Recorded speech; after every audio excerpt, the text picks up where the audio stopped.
For the video version of this podcast, please visit our YouTube channel, Daughters of the American Revolution National Headquarters.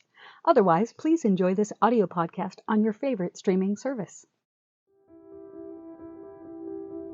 There's so many different things that you can do in DAR, and you can connect with different people on your service and build those friendships around things that are important to you.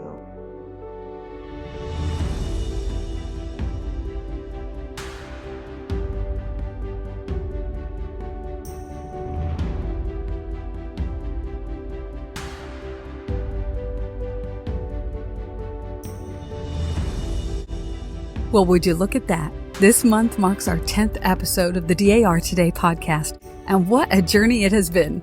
In building this milestone episode, we reflect on where we've come and what the future may hold for all that we have and hope to showcase relevant to our national society.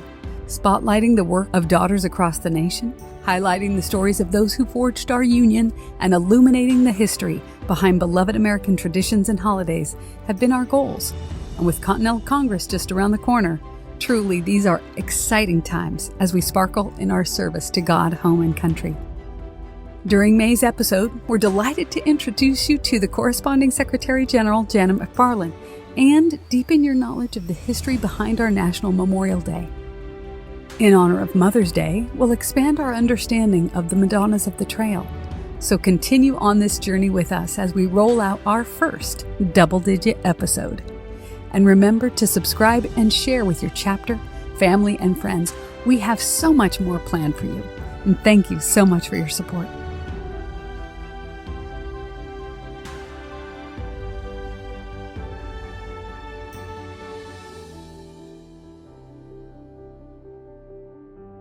As you know, if you've been following this podcast, we always enjoy talking about the origins of our wonderful American holidays.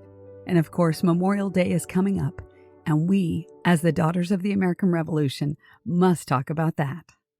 Honoring those who died while serving our country extends to the years immediately following the Civil War, when women and surviving men brought spring flowers to the graves of the fallen in both Southern and Northern cemeteries in a tradition which would be known initially as a Decoration Day. Over time, tributes became more organized and structured with music, speeches, parades, prayers added to the remembrances.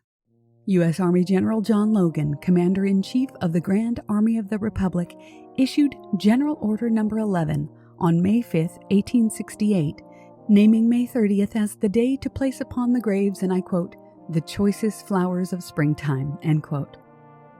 On May 30th of that same year, General and future U.S. President James Garfield spoke to a crowd of approximately 5,000 at Arlington National Cemetery, after which the graves of 20,000 Civil War soldiers were decorated. Yet Decoration Day, as it was known then, was not an official national holiday, and remembrances in northern and southern states, largely until the end of World War I, were continually marked separately.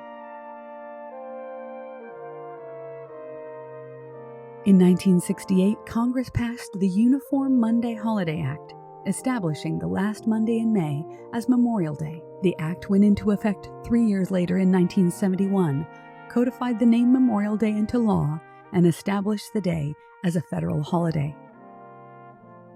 Although it was begun to mark the sacrifice of those participating in the Civil War, by the time Memorial Day became a federal holiday, all Civil War veterans had passed. Today, the holiday is one of remembrance for all fallen American troops. Find the programs, parades, and ceremonies in your own hometown. You may be surprised what you find. There are some incredible events planned in every state. This holiday is so much more than a day to barbecue, a day that unofficially marks the beginning of summer, or a date after which you can wear white without reserve. This day is one to honor those who have served our nation who are no longer with us. Join the Daughters of the American Revolution in honoring our nation's heroes this Memorial Day 2023.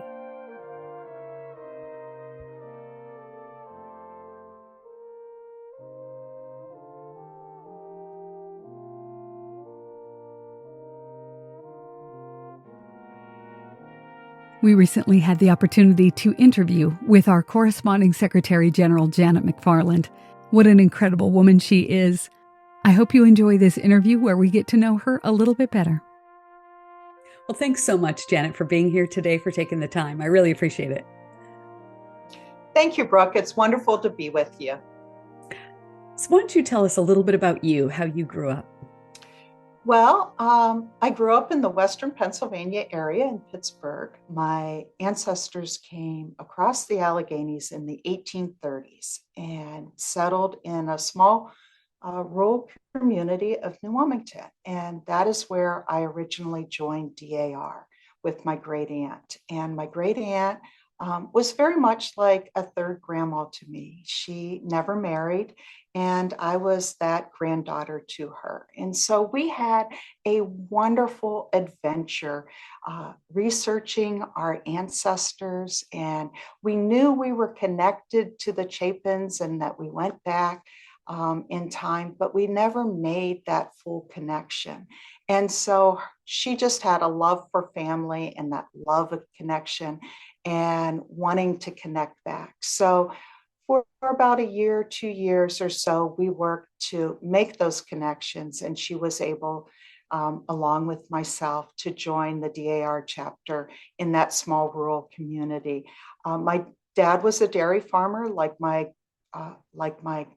grandfather and my great grandfather. So that sort of love for the land and just that whole pace of life and understanding is part of who I am. And then in the 90s, after I went to Rochester, New York for my undergrad. I went to RIT, Rochester Institute of Technology, and studied engineering, and went off to Boston and worked in the semiconductor industry and the chemical industry for a period of time as a research engineer, and decided that I wanted to go back and get my MBA, and went back to Syracuse University. So oddly enough, I grew up in Western Pennsylvania. I'm a Pennsylvania native, but I'm educated in upstate New York. So, and it was so funny because when I went back to Syracuse, I said to my mom, because for those that live in that upstate area, it is cold, rainy, and windy most of the time in the winter. And I was like, oh, I just don't know if I can do this again. But I really enjoyed my time at Syracuse, and quite frankly, really enjoyed my time at RIT. It was, I received a wonderful education. And then afterwards, I came down to the DC area after graduating from my MBA and worked for a contractor for the Department of Energy and did tech transfer work. And so I worked with the DOE labs, Sandia, Los Alamos, Livermore, and that was in the time when they were doing a lot of battery research, just the beginning of that. And so we were looking at how we could transfer some of the technology in these government facilities into the private sector. And so working with GM and that sort of stuff to make that all happen. What an amazing career you've had. Yeah, it's been a lot of fun. I've really enjoyed my time. What prompted you to transfer to DC as far as being a DC daughter? Well, when I came down to DC, I was working with mostly engineers and professionals and that sort of thing. And I really wanted to have that connection with other women. And I wanted to have the opportunity to meet people beyond my sphere of just work. And DAR really afforded me that opportunity. I was so fortunate to be able to find someone that my chapter that I belong to is Eleanor Wilson. And I met a woman when I was doing research up at the Library of Congress on family research. And she said, oh, you need to be in DAR. And I said, well, in fact, I am. And I'm interested in transferring. And she goes, I've got a chapter for you. So that was the beginning of my DAR career in DC. And I have so enjoyed it. It is a wonderful group of women, and it really has afforded me the opportunity to meet people all across. And as I've grown up, in DC DAR. I see wonderful women coming in behind. One of the really nice things about DAR is we're connected through our Patriot, right? We're connected because we all have a Patriot ancestor. But then it goes one step further, is making those connections and those friendships. And so it has afforded me lifelong friendships. And I know when new women come in and join DAR, I say, this is an adventure. And there's points in your life, maybe when you're having kids, that you need to step back a little bit.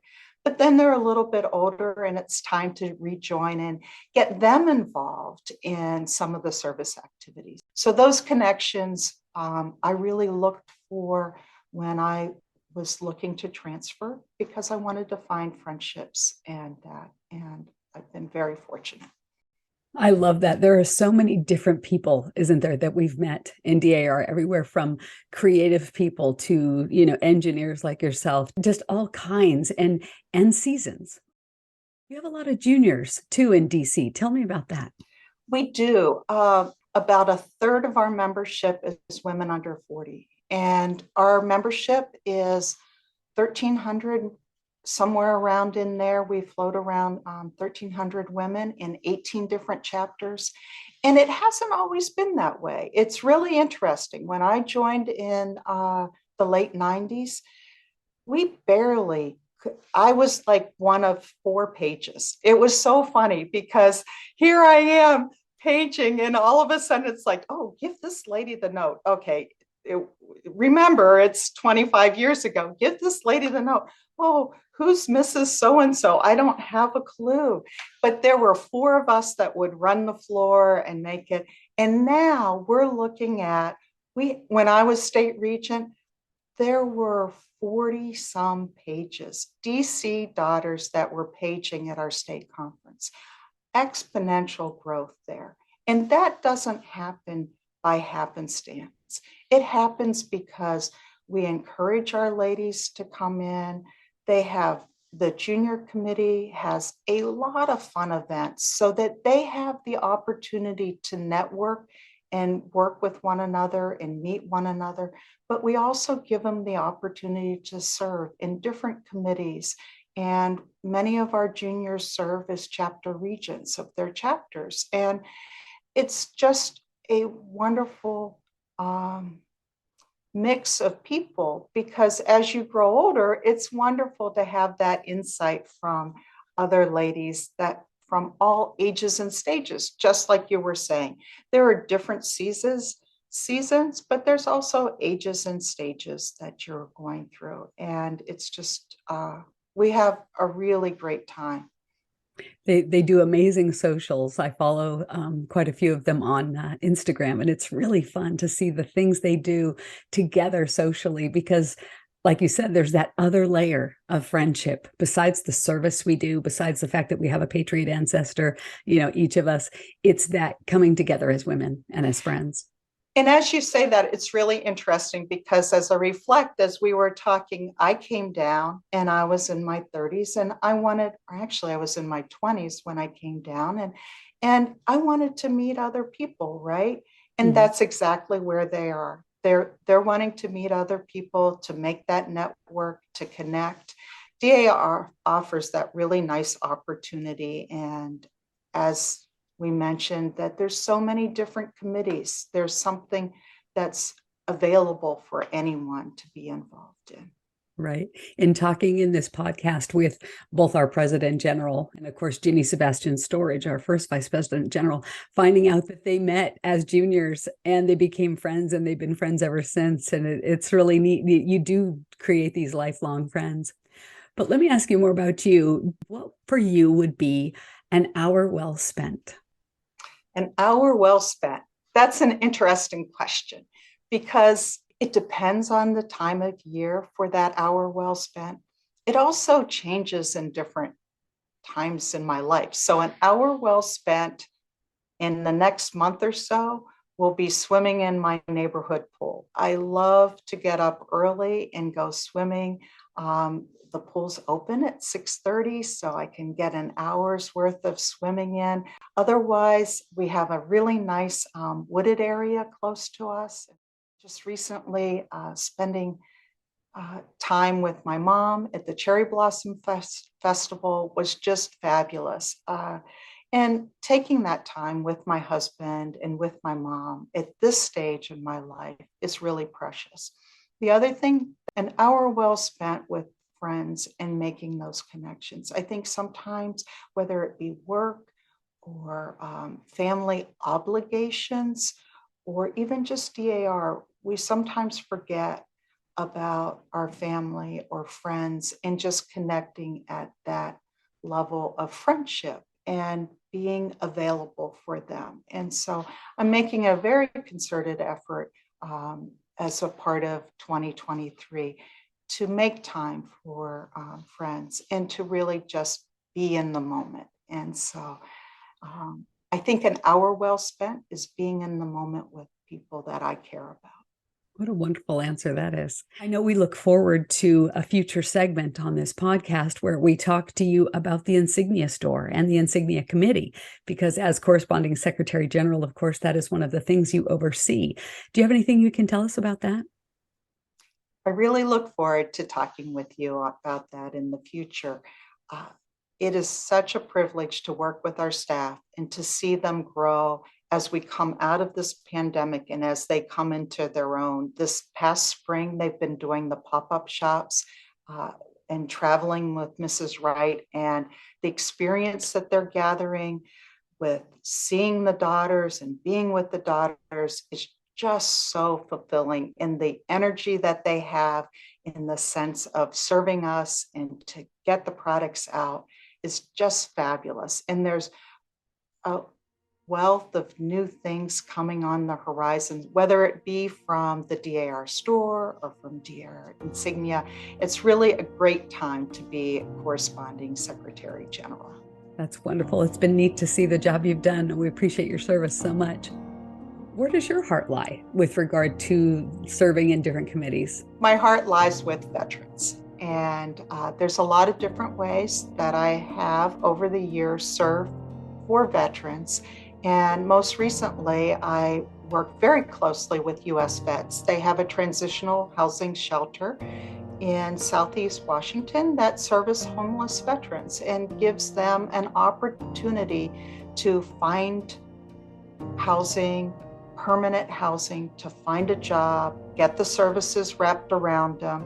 And I serve on the advisory board for U.S. Vets and have been very active in getting volunteers to help and have different kinds of barbecues and different kinds of activities.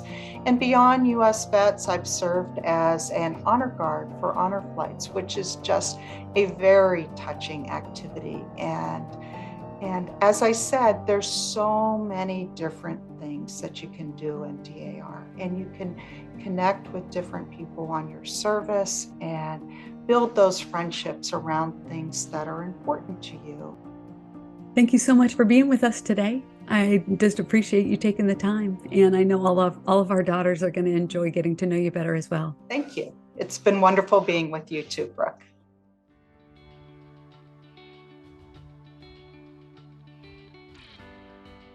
As if the month of May was not special enough, the International Council of Museums established International Museum Day in 1977 to increase public awareness of the role of museums and to promote their importance in the development of society, and it's been gaining momentum ever since.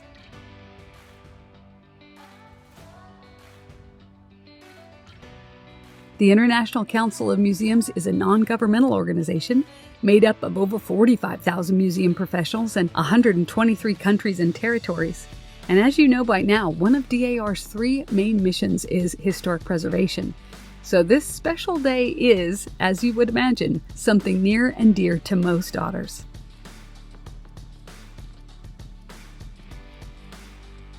So International Museum Day will be held on Thursday, May 18th. And this year's theme is museums, sustainability, and well-being. We're so privileged to have the access we have today. almost regardless of what country you live in, to such a variety of museums. So many here within the United States are within easy reach. Besides DAR's incredible museum in Washington, D.C., which is free and open to the public, every state has museums which highlight a variety of historical subjects and art.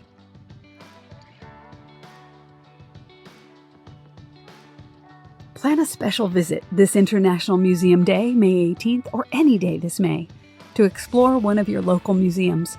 Besides a fun day, you might just learn something to boot.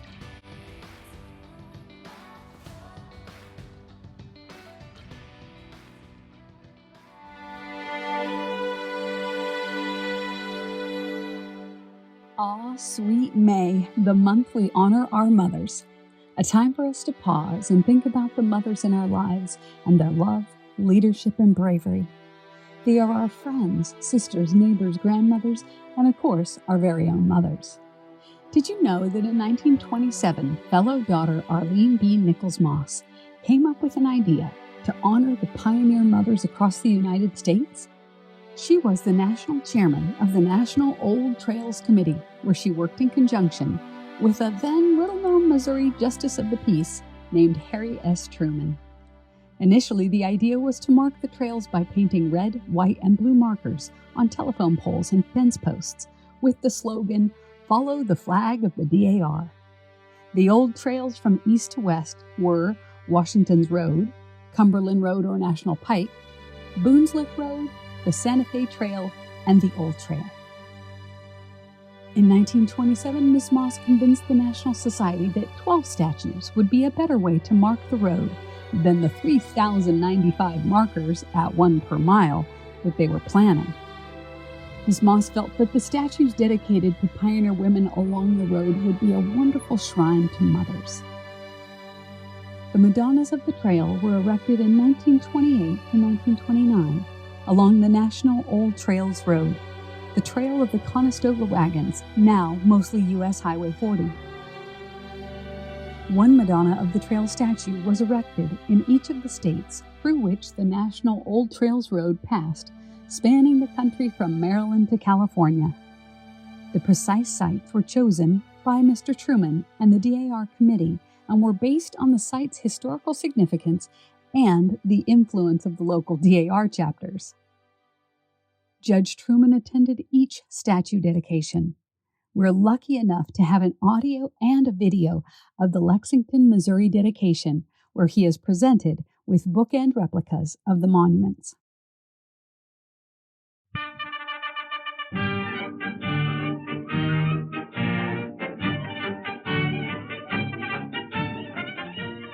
In a token of appreciation, officials of the National Daughters of the American Revolution are presenting today to Judge Harry S. Truman, President of the Old Trails Association, a pair of bookends, replicas of the famous Pioneer Mother's statue. Lexington, Missouri was selected for the presentation because of its historical background. The replicas of the famous statue are exact in every detail. Mrs. John Trigg Moss of St. Louis, chairman of the National Old Trails Road Committee of the National Society of Daughters of the American Revolution, is taking a prominent part in the ceremony today. It's a striking tribute to those mothers who blazed the trail that is America.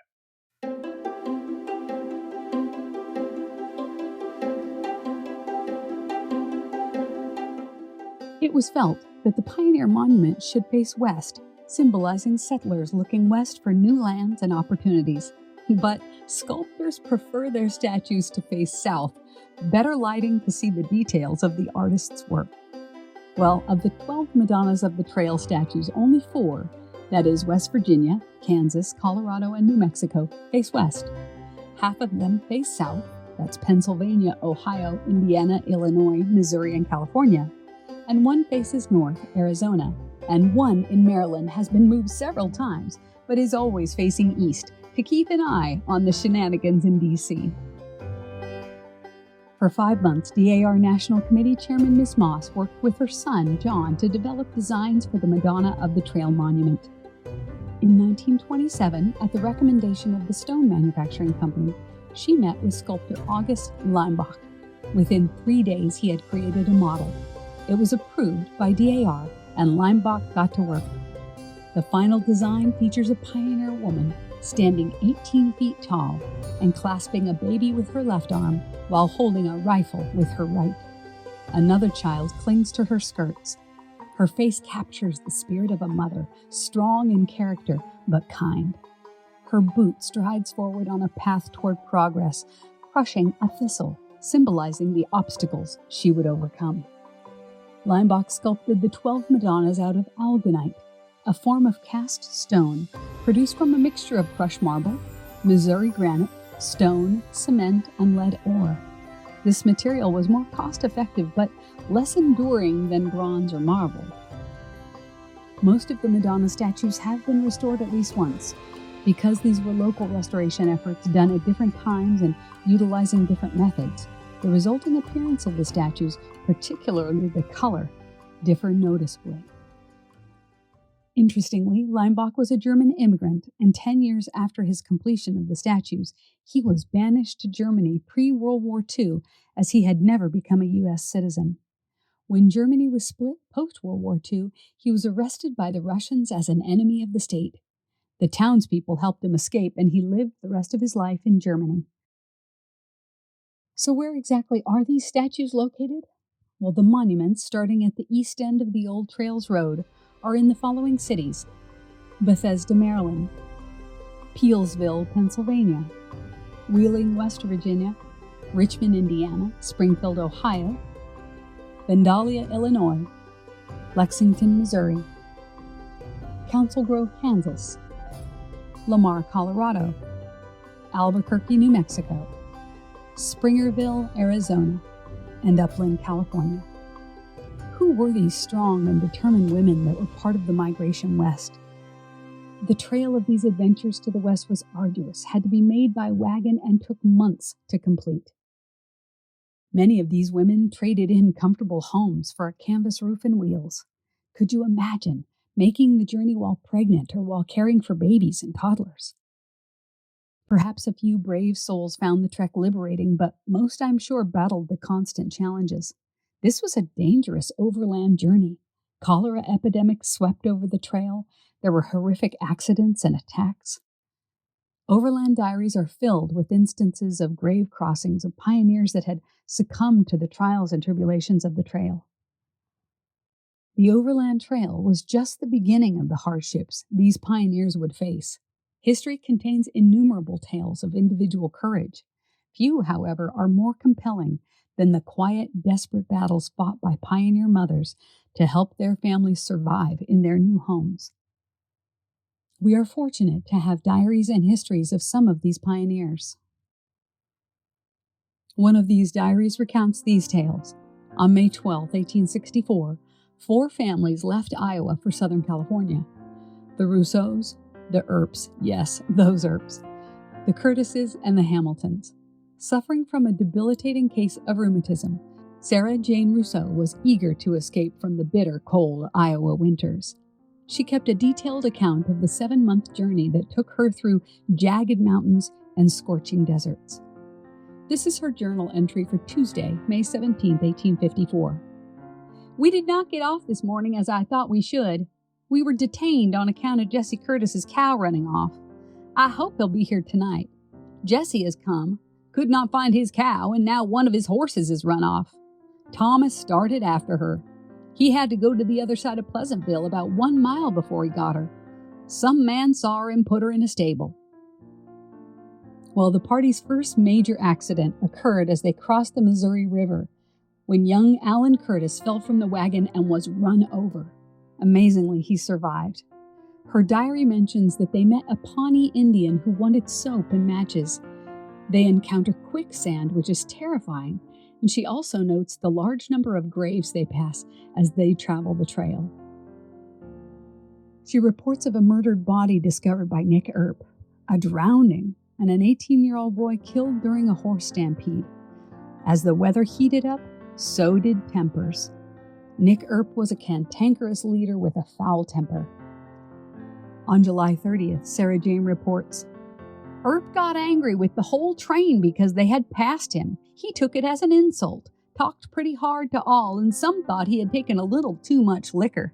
He used very profane language and told the whole train that he would give up his captaincy unless they would adhere to the rules he gave. After being detained an hour or more very unpleasantly, we rolled on. In an entry written near Las Vegas on November 10, 1864, she remarked, "We fed 5 Indians among us. All were willing to do so, but Mr. Earp, he swears and cuts up about it, although he derives the same benefit as the rest of us."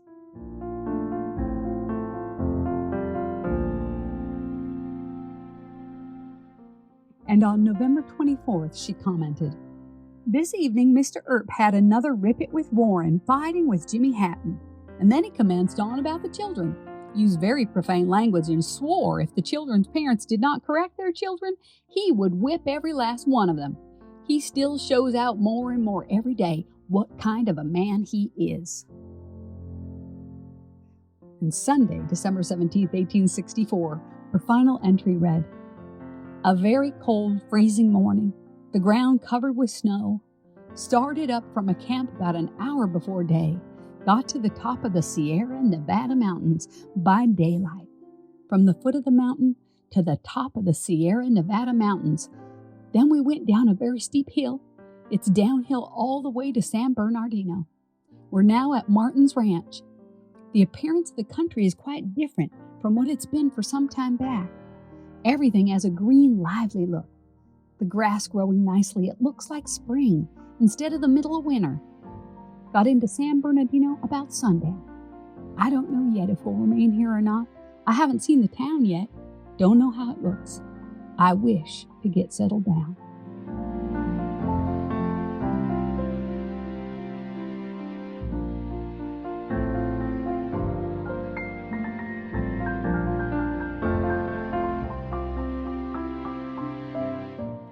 Well, settle down they did. Several members of this wagon caravan from Iowa became celebrated pioneers of San Bernardino County.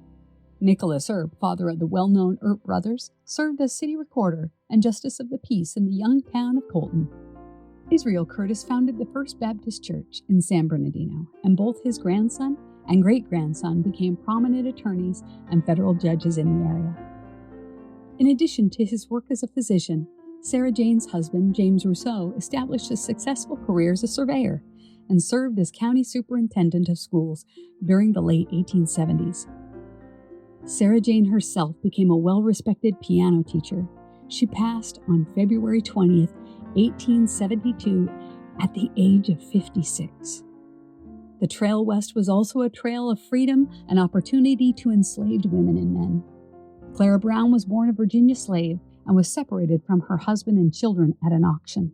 Once she had won her freedom, she worked her way west, working as a cook on a wagon train in exchange for transportation. She settled in Colorado, where she worked as a laundress, a cook, and a midwife.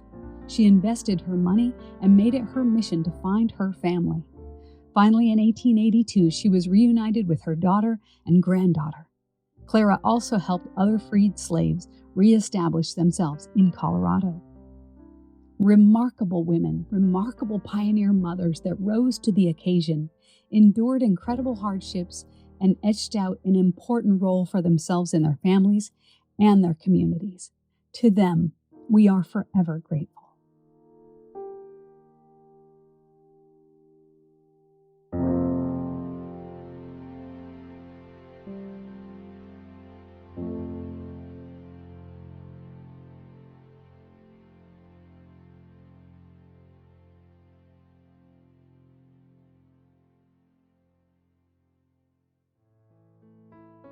We leave you today with something a little different in honor of Mother's Day. Whether someone has a child themselves or has adopted and embraced a child into their heart, we dedicate this quote to all of you who serve as caregiver. And on the 8th day, God looked down on his planned paradise and said, "I need a caretaker." So God made a mother. God said, "I need someone willing to put others before themselves. I need someone who is strong-willed and strong-minded, but kind-hearted enough to heal a child's wounds and wipe away tears. Somebody to watch over, advise, and lead by example." So God made a mother. God said, I need somebody who will help with science fair projects, and when they don't receive a blue ribbon, say, maybe next year. I need somebody who will stay up all night to soothe a crying baby and not complain when it's Thursday and they've slept 5 hours all week. Someone who'll watch a child's first steps, cheer at all the soccer games, pick out prom dresses, and dry her eyes as she sends her baby off to college. So God made a mother. God said, I need someone strong enough to love a child and then set them free to be their own. Someone who will celebrate small accomplishments and teach important lessons. I need someone to protect her young and help hold a home together. So God made a mother.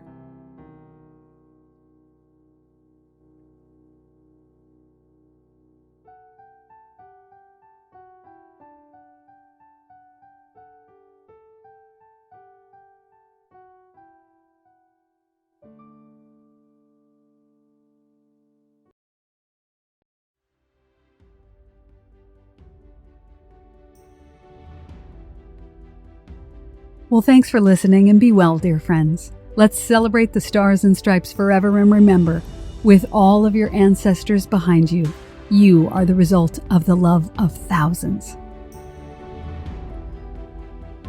This podcast was written and produced by our incredible team of writers and editors, but special gratitude is expressed today for the newest member of our team and fantastic video editor, Allison Manella.